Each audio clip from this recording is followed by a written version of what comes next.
this a Zeke game? I'm asking for a friend.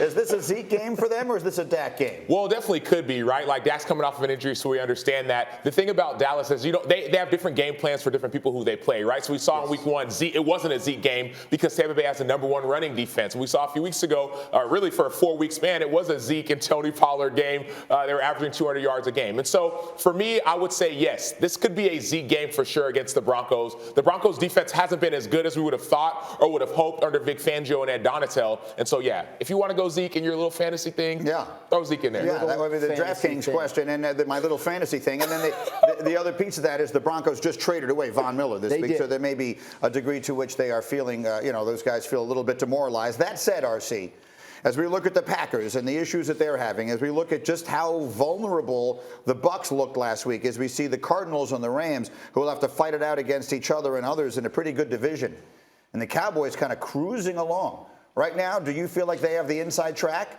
to get the only bye and the #1 seed in the NFC?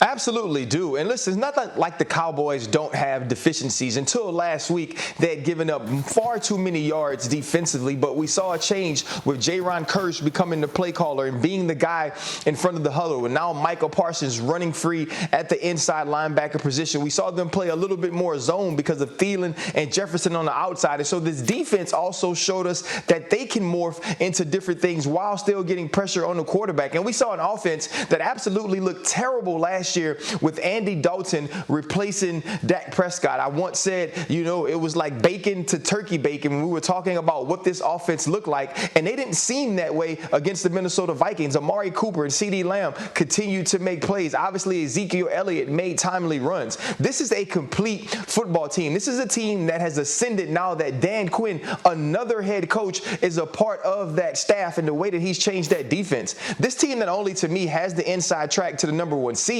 they have the inside track to represent the NFC in the Super Bowl. And that's not something I feel like I would have said 8 weeks ago about the Dallas Cowboys. It's not something that we have said in a quarter of a century about the Cowboys in that NFC East, which you know only too well. Graziano, final word. How about the Cowboys here? Obviously, they're cruising in the NFC East. 2 injury situations to watch this week. You mentioned the one with CeeDee Lamb, who injured his ankle in practice Wednesday, did not practice on Thursday.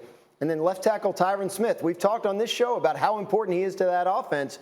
He has not practiced this week, likely to miss. Forces them to reshuffle the offensive line, and that is always a question mark. Well, we'll see what winds up happening as they take on again Denver this week, then Atlanta.